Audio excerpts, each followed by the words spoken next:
প্রেমের টানে শুধু চীন থেকে বাংলাদেশে ছুটে এসেছে কোনো তরুণ। ইদানিং আমাদের দেশে প্রায় এমন খবর শোনা যায়। এরপর ধুমধাম করে বাঙালি বিয়ের সাথে তার বিয়েও হচ্ছে। এই ধরনের দুই একটা সত্যি ঘটনা স্বাভাবিক হলেও এর আড়ালে যে একটা মারাত্মক ফাঁদ পাতা হচ্ছে তা অনেকের ধারণার বাইরে।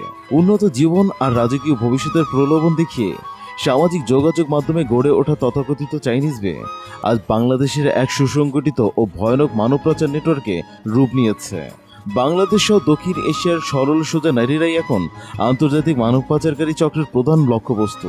প্রেমের অমুক টান নাকি কারিগরি টাকা কামানোর লোক, এই জটিল হিসাব মেলানোর আগেই অন্ধকারে এক অনিশ্চিত ভবিষ্যতের দিকে হারিয়ে যাচ্ছে এদেশের অসংখ্য তরুণ।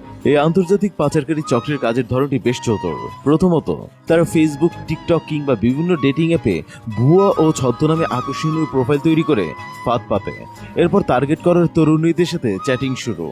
যেহেতু চীনারা বাংলা বা ইংরেজি ভালো বোঝে না, তাই তারা ভাষার রূপান্তরকারী বা ট্রান্সলেটর অ্যাপের সাহায্য নেয়। অ্যাপের মাধ্যমে মিষ্টি মিষ্টি বাংলায় অনুমোদিত সে সকল মেসেজ দেখে এদেশের তরুণীরা ভাবেন ওপাশের মানুষটি বোধহয় সত্যি তাকে মন দিয়ে ভালোবেসেছেন।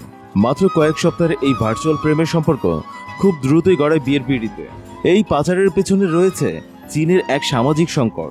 দীর্ঘদিন ধরে চীনে এক সন্তান নীতি চালু থাকার কারণে সেখানে ছেলেদের তুলনায় মেয়েদের সংখ্যা অনেক কমে গেছে। ফলে সেসব দেশে বিয়ের জন্য তীব্র নারী সংকট তৈরি হয়েছে। আর এই সংকটকে পুঁজি করে চীনে গোপনে গড়ে উঠেছে এক বিশাল এবং অবৈধ বউ কেনার বাজার।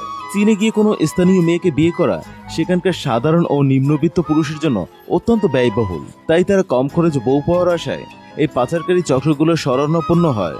আর চক্রগুলো বাংলাদেশ সহ দক্ষিণ এশিয়ার দরিদ্র পরিবারের মেয়েগুলোকে টার্গেট করে খুব সহজেই ফাঁদে ফেলেছে।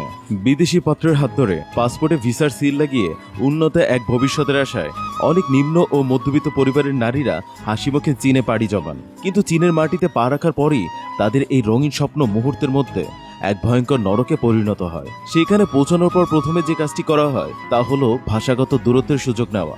যেহেতু নতুন পরিবেশে মেয়েরা চীনা ভাষা বোঝে না বা বলতে পারে না, তাই শুরুতেই তাদের মোবাইল ফোন বা যোগাযোগ মাধ্যম কেড়ে নিয়ে পুরোপুরি বিচ্ছিন্ন করে দেওয়া হয়। এরপর ঘটে সেই পৈশাচিক ঘটনা। বিয়ের নামে আনা এই তরুণীদের মোটা অঙ্কের অর্থের বিনিময়ে হস্তান্তর করা হয় বয়োবৃদ্ধ চীনা পুরুষদের কাছে।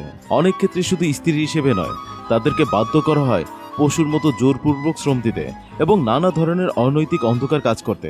চীনা পৃথিবী থেকে হাজার মাইল দূরে এক অবর্ণীয় খাঁচায় বন্দী হয়ে পড়ে তাদের জীবন। এই আন্তর্জাতিক অপরাধের ভয়াবহতা দেখে দেশের অপরাধ বিশ্লেষকরা এখন তীব্র উদ্বেগ প্রকাশ করেছেন।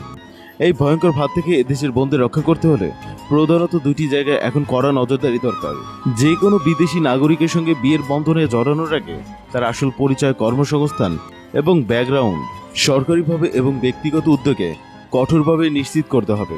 ফেসবুক, টিকটকের মতো প্ল্যাটফর্মগুলোতে যারা ভুয়া আইডি খুলে এমন বিয়ের প্রলোভন দেখাচ্ছেন তাদের ধরতে আইন বিনিয়োগকারী সংস্থা সাইবার নজরদারি বহুগুণ বাড়াতে হবে। সোশ্যাল মিডিয়া লাইক, কমেন্ট আর মেসেজের চটকদার দুনিয়াটা সবসময় সত্যি হয় না। অচেনা কোনো বিদেশি নাগরিকের মিষ্টি কথায় প্রলুব্ধ হয়ে নিজের জীবনকে অন্ধকারের দিকে ঠেলে দেবেন না। একটু সচেতনতা আর অতি আবেগের খেসারত দিতে পারে সারা জীবনের দাসত্ব। তাই নিজে সচেতন হন এবং আপনার চারপাশের নারীদের এই আন্তর্জাতিক চক্রের ব্যাপারে সতর্ক রাখুন।